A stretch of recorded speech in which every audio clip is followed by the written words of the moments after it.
Hello, and welcome to Later Global Cultures. I'm Professor Amy Young, and today we'll discuss the Italian Renaissance. If you haven't already had a chance to do so, go back and listen to the early Renaissance context lecture. It's a good prequel to this lesson, and there are a couple more Ninja Turtles in there. Also, I should note that I've tried to highlight important terms, figures, and ideas on these slides, so try to make a note of those as we go along. But before we dig in today, I have a question for you. How does religion influence our country? When I lived in Italy, someone I knew pointed out that in America we say, God bless America. And they wondered why we wouldn't want God to bless everyone. Also, here, political and social divides often seem to hinge on religion, but does religion also connect, inspire, or better us? And is it necessary to have religion to have these more positive aspirations? Plus, if our society eliminates religion, where might the motivation for improvement come from? Today, as we discuss the Italian Renaissance, we'll work to understand the philosophical and historical context of the High Renaissance ideas and arts in Rome and in Venice. And we'll also see if we can identify evidence of the expression of patrons' interest and artistic innovation in the era. For some scholars, the Renaissance marks the beginning of Western individualism, the idea of placing personal interest and expression over collective interests and influences. And for a few, it also marks the beginning of the end, really, for religion as a driving force for collective improvement. As we move through some of these ideas and arts, see if you agree. Also, just as a reminder, Renaissance means rebirth, and it's a self conscious revival of interest in ancient Greek and Roman culture. Along with this revival came an increased self awareness, artistic realism, and attention to education and the earthly world. See, in the years before, the predominantly Christian Western world did some work to suppress these interests, instead, encouraging people to focus on God, humility, and the afterlife. Furthermore, in the Renaissance, influential people are interested in philosophies and ideas that had long been thought lost or that were, at the very least, overshadowed by church and politics. And their interests, plus the advent of print technology, helped diffuse these ideas amongst many, mostly wealthy, citizens in the era. Books are printed, and while most are still religious, it makes big ideas available to individuals. In a way, all of this fits under the revival of humanism. Humanism was the idea, popular in ancient Greece, that humans should strive to be the very best thinkers, artists, politicians, and contributors to society. And as Renaissance Italy took another look at Greek ideas, they seemed to really take a shine to this one in particular. So in Italy, they were adopting ancient philosophies, but they were doing so in a way that was appropriate for their time. To this end, humanism in the Renaissance is reiterated as Christian humanism. What that means is that they, like the ancients, think that humanity is awesome, that it can and should achieve great things. But here they've put a Christian spin on it. According to Christian humanism, humanity is gifted by God to think and create and be awesome in their own right. And we should strive for achievement and improvement because it's the best way to show appreciation for God's gifts and improve society. In the Renaissance, this impacts society as folks start to look at themselves as full of potential. All of this results in a surge of creative thinking and innovation as it seems like droves of people are working to show off their God given gifts. And there are a few ways in which this thinking permeates the expression of the era. For one, in visual arts, there's a more realistic expression. The divine world reflected in the arts starts to look more like the world of humanity. And for a very long time, that wasn't what Christian art looked like, nor was it how the church wanted it to look. In this same vein, artists also started to depict divine figures on an earthly plane, doing human things and having human emotions. In this way, we as humans could start to relate to divine figures and aspire to be like them. Furthermore, as they explored ancient ideas, artists also explored themes and forms that were popular in antiquity. And when we discuss Renaissance art, you'll see all of this in action. We'll see a lot of classical balances, pyramidal forms, and geometric forms like circles and squares help create balanced and ordered compositions. In other areas, the incorporation of contrapposto or an S curve stance, chiaroscuro or light and dark shading, sfumato, which means like smoke, linear perspective, and foreshortening all lend to a more realistic composition. And there's also a greater emphasis on natural landscapes in the arts at this time. Lastly, since artists are striving for greatness and becoming famous, many of them will have their own signature styles, and we'll talk a little more about those when we get to those artists in a moment. For now, know that these ideas are revolutionary, and what began in Florence in the early Renaissance is fostered by powerful people in the high Renaissance of Rome and Venice, taking them even further than those early Florentine thinkers could have imagined. When the Renaissance moves to Rome in the 16th century, the Vatican is the center of wealth and stability, and several prominent popes are working to rebuild the city. Interestingly, they are also humanists. For them, philosophy was the servant of theology, and beauty, even if it was pagan, was a gift from God and not to be despised. Plus, they're eager to return Rome to its former glory. Incidentally, they funded most of this by selling indulgences or forgiveness of sins, a practice that would eventually land them and the Catholic Church in some hot water. To get this revival done, though, major artists are summoned to Rome, and others migrate there after the decline of the de' Medici family in Florence. In Rome, these folks shine as they create works to glorify the church and their papal patrons. The Della Rovere family is perhaps the most notable papal family in this era. Their name means of the oak tree, so there are lots of oak symbols in their commissions, and the Della Rovere clan ran Rome a bit like the de' Medici ran Florence. Outwardly, they were generous, but there was a lot of time spent on their personal interest and lots of nepotism, too, as they made their family members prominent figures within the church structure. Pope Sixtus IV was one of these preeminent popes, and he began gaining fame for his efforts to rebuild Rome. He paved streets, constructed new churches, he cleaned up the city, and he placed the ancient ruins, which were ignored and in disrepair, back in a place of honor. But Sixtus was also a humanist, so he valued learning and philosophy. As such, he expanded the Vatican Library, and there included Latin and Greek texts as well as other texts from all over the world. Popes after him continued his efforts. They all wanted to show off Rome and the Church, but it is perhaps the Sistine Chapel that he is most renowned for today. The space was his private chapel, and it's named after him. We'll talk more about what became of that chapel in a few moments, but we can't leave this historical context without discussing Pope Julius II. Pope Julius had a hell of a personality. He was the nephew of Sixtus. See, there's that nepotism, and he had a fiery temper. So much so that some nicknamed him the warrior pope and others called him Il Papa Terrible. Now, I know this sounds like he was a terrible pope, but here the word terrible means that he exemplified terribilità, or awesomeness. And in this case, awesome is being used in an old-fashioned way, saying that he inspired awe. Since popes can choose their papal names, Julius II named himself after Julius Caesar, the great general and leader of ancient Rome, and Julius did his best to live up to this standard. His interests led to numerous military actions by the Papal States, and when his troops went into battle, he wasn't shy about joining them. It's said that he donned military dress over his papal vestments and led fighters into combat. And he, like his uncle, was a humanist, interested in making Rome great again. One of the ways he did this was by bringing on one of the Renaissance's most famous Ninja Turtles, Michelangelo.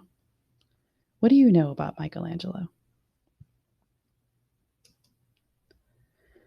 Michelangelo Buonarroti was a Renaissance man. He was a sculptor, a painter, a poet, and an architect, and when he was in Florence, he had connections to the de' Medici family. See, Lorenzo had a habit of inviting artists into his home to view his ancient statues and practice their craft, and it was there that he discovered and fostered the talents of a young Michelangelo. Michelangelo was invited into Lorenzo's home and treated like family, being exposed there to all of the de' Medici's cosmopolitan interests. But Michelangelo and Lorenzo were very different. The artist was said to have a volatile, eccentric personality. Perhaps this was because he was a devout Christian in a world that was exploring excellence and excess. He was known to be difficult and moody. He didn't care for eating or drinking, really. He rarely changed his clothes, and he slept in his sculptor's boots. Those around him found him to be foul tempered, and Michelangelo preferred to spend time alone and work alone. Also, fun fact, he didn't finish much of what he started, but this is likely because he was so popular.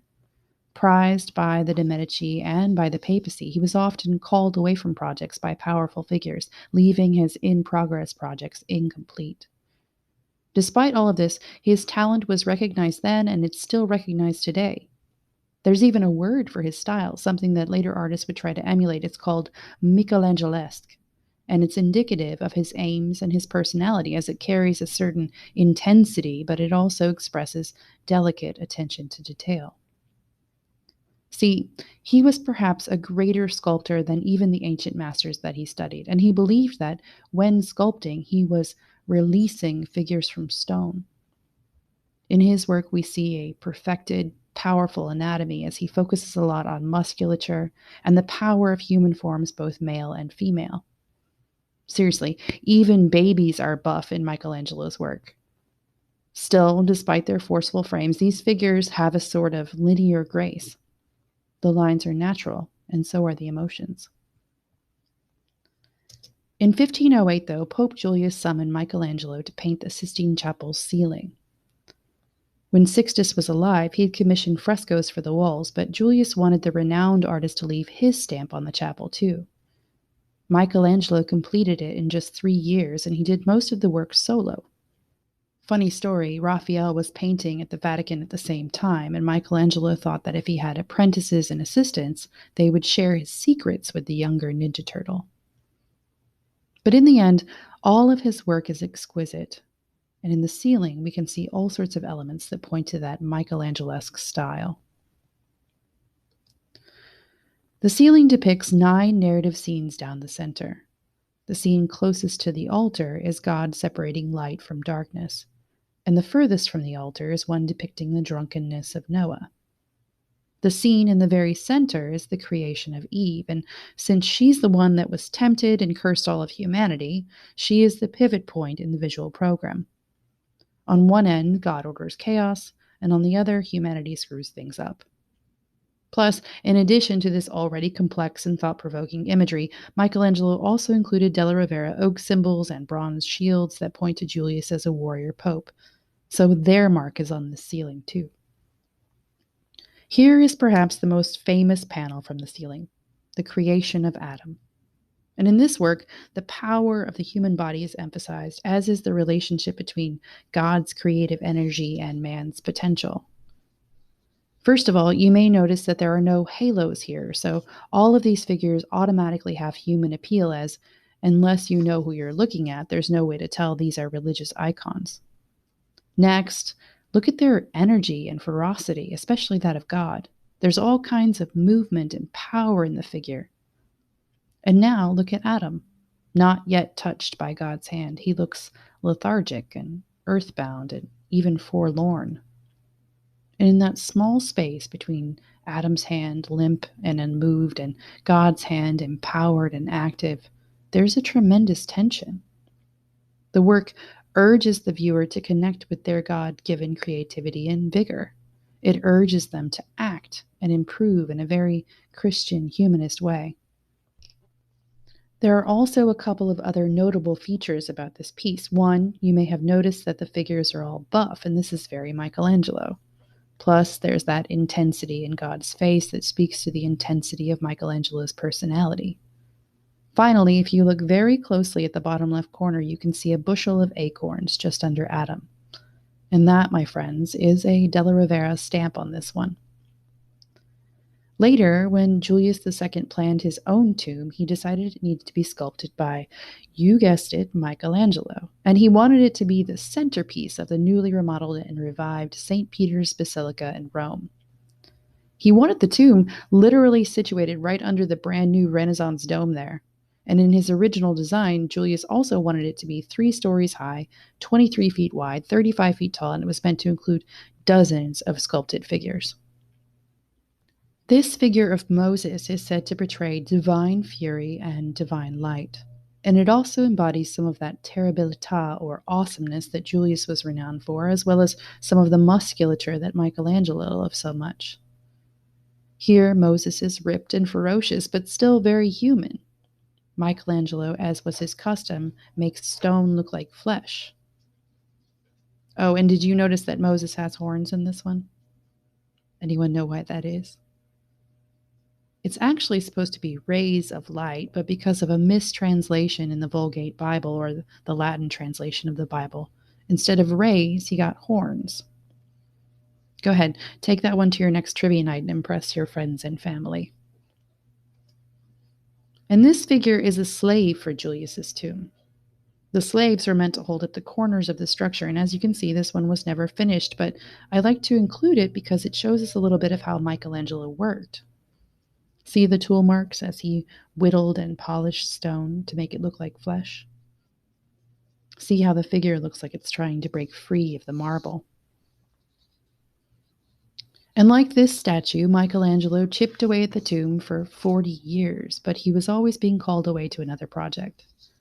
In the end, the tomb was not installed in St. Peter's Basilica, and even though it went through 5 revisions, it was never finished. Still, the works commissioned by the Della Rovere popes exemplify their power and the ethos of the era.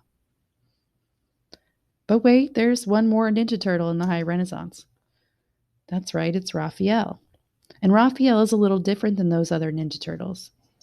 He was definitely influenced by Michelangelo and Leonardo, but his father was a court painter and a poet, so he was somewhat familiar with the courtly lifestyle and manner.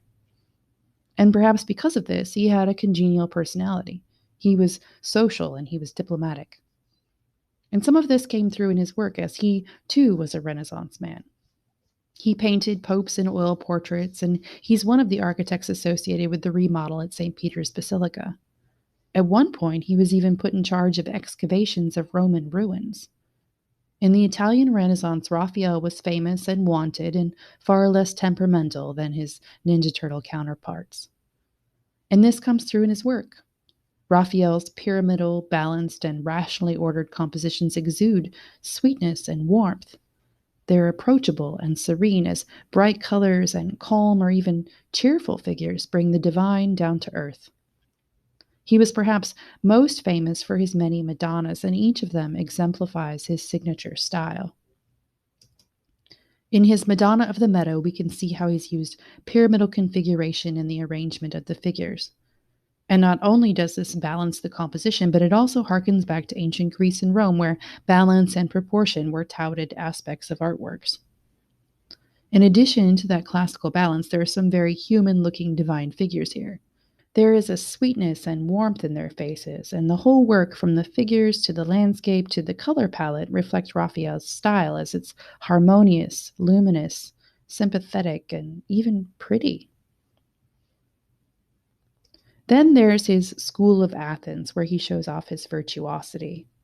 Pope Julius II commissioned Raphael to paint several rooms in the papal palace, depicting intellectual pursuits of man like law and art, theology, and philosophy.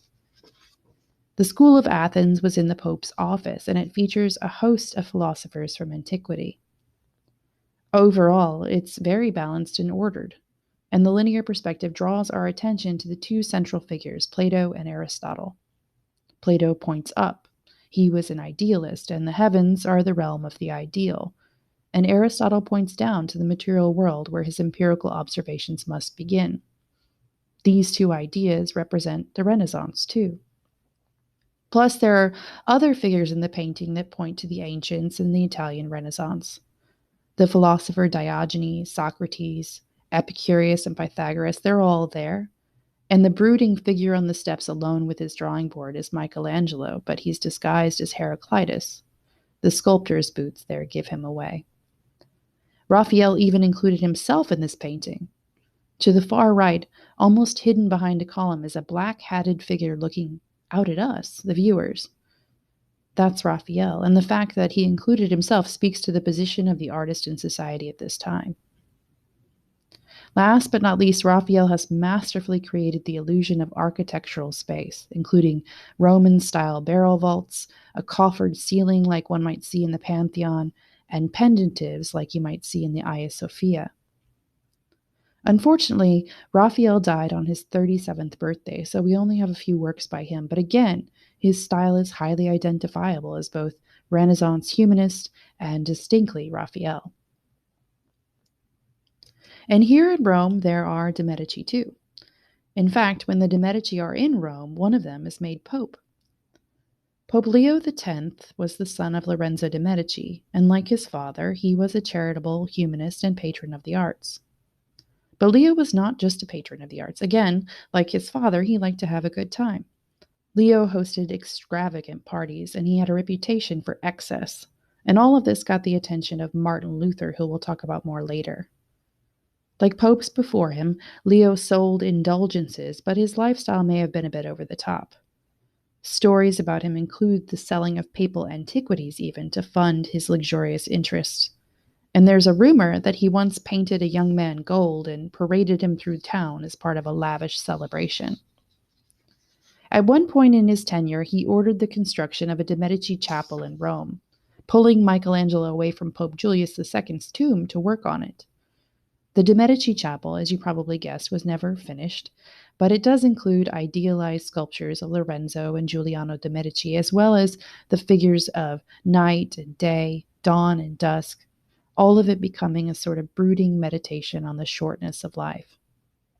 So, as you can see, there are plenty of arts in Rome, but there are more Italian Renaissance and more Renaissance ideals in general to discuss and see. So, we'll make a quick stop in Venice, too. Venice at this time was a mercantile center. The silk and satin trade were big there, and shipbuilding was big there too. As a port city, Venice has lots of influence coming in and out with its trade partners. They traded with folks from Asia, Persia, and all across Europe, and they, like Florence, are also a republic. But with their worldly visitors, they maybe have just a little bit more of a cosmopolitan air than their Florentine neighbors. Another difference is that Venice is famous for easel and oil painting, whereas frescoes were much more popular in Rome and Florence. Painting in oils allowed the artist here to achieve richer color and finer detail, and that's a big part of what makes these paintings distinct. But Venetian work has distinctly regional characteristics too. There's often an interesting, hazy, warm Venetian light in these paintings. A lot of attention is paid to landscape too. Furthermore, Venetians focused on texture, both in fabrics and fine details, and this is in part because textiles and textures were their main business, no doubt. So, in Venetian art, we see Venetian interest, not Pope's interest like we saw in Rome. Plus, as they're further removed from the Vatican, their subject matter is more secular, too. It's sometimes even sensual in nature. Giorgione's Country Concert features many of these characteristics, and while there is a mysterious iconography happening here, there's nothing overtly religious about this work. In fact, it seems to feature much more lazy, lush behavior, and the female nudes add to the sumptuous feeling of the work.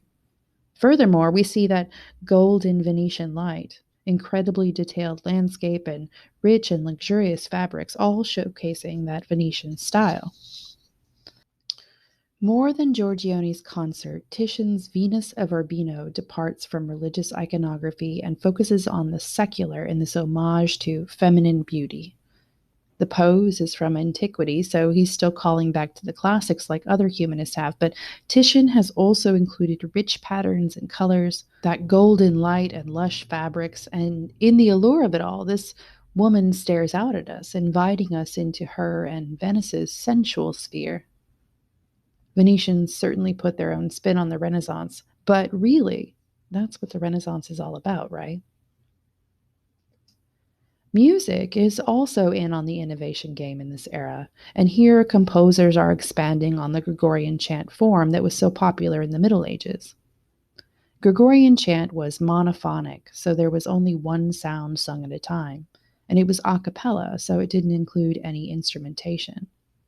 It was also pneumatic, so there was only one note per syllable, and it was cantus planus, so it was the plain chanting of religious texts. In the Renaissance, however, the motet, a form written for two or more voices, finds new life when it becomes polyphonic and melismatic, allowing for more sounds at once and more notes per syllable. Joaquin de Prey, while not Italian, composed music for the Sistine Chapel Choir, and his motets showed off his virtuosity and creativity. He wrote almost 100 motets in his lifetime, along with 18 masses and 70 other songs. I've included one of his religious compositions for you to listen to online. Check it out and see if you can tell how he's playing with the chant form, beautifying it, but keeping it religious. And last but not least, in addition to art and music, there's a bit of notable Renaissance philosophical writing, too. One example is Baldassare Castiglione's Courtier, in which he outlines the perfect Renaissance man and woman and how they should look and behave. According to Castiglione, the ideal courtier is articulate, learned, good with a sword and a horse, so like a knight. Plus, as a graceful Renaissance man, he does all of this with effortless mastery, or with sprezzatura, as Castiglione calls it. And it wasn't just men. Castiglione has ideas about the ideal Renaissance woman, too. He says that the ideal woman should have prudence, goodness, and discretion, as well as a certain pleasing affability whereby she will know how to entertain graciously every kind of man with charming, gracious conversation. What do you think? Are these descriptions of Renaissance men and women ideal? Are they humanist? This quest to be the ideal uomo universale, or universal man, according to Castiglione, is not entirely selfish. To perfect oneself fulfills a public and private moral duty for the individual to act as a model for others. So these ideas are sort of humanist too. His critics, by the way, complained that Castiglione's advice was not practical insofar as it's good for the aristocracy, but not really for the common man. Another take on the Renaissance ideal comes to us from Niccolò Machiavelli. Machiavelli was an active diplomat in Florence, and he had lots of experience observing political maneuvering both there and in Rome. His seminal work, The Prince, is a purely secular study of politics, and it too is a humanist take on what it means to be an ideal leader. He offers a realistic and pragmatic look at politics, and to many, his work comes off as harsh and unchristian. In it, he states that Christianity destroys the state's power to govern. In fact, according to him, the states need to restrict the power of the church. Furthermore, according to Machiavelli, cruelty and hypocrisy aren't all that bad because judicious cruelty discourages revolution. He does at least discourage senseless cruelty. So yeah, it's not all hearts and flowers for Nicky, and this sort of unemotional and pragmatic approach comes to be known as Machiavellian, and that word doesn't usually have a great connotation. Famously, this work asks whether it is better for the prince to be loved or feared, and I'd encourage you to consider this question too, at least in terms of politics. Which do you think would benefit a leader more? What do you think Machiavelli determined the answer to be? Machiavelli said that love is held by a chain of duty, which, since men are bad, they break at every chance for their own profit. But fear is held by dread of punishment that never fails you. Think about it. If we love each other, we might do nice things for one another out of affection and respect. But if one day I don't feel like helping you move, I might bail and expect that since you love me, you'll forgive me. If I fear you, however, I'd probably be too scared to flake out. So love is flexible and fear is not, and to Machiavelli's mind, that flexibility equals weakness. Now, one last question. How is this work humanist? How is it asking people to use their gifts to be the very best they can be? And that, my friends, is all we have on the Italian Renaissance for now.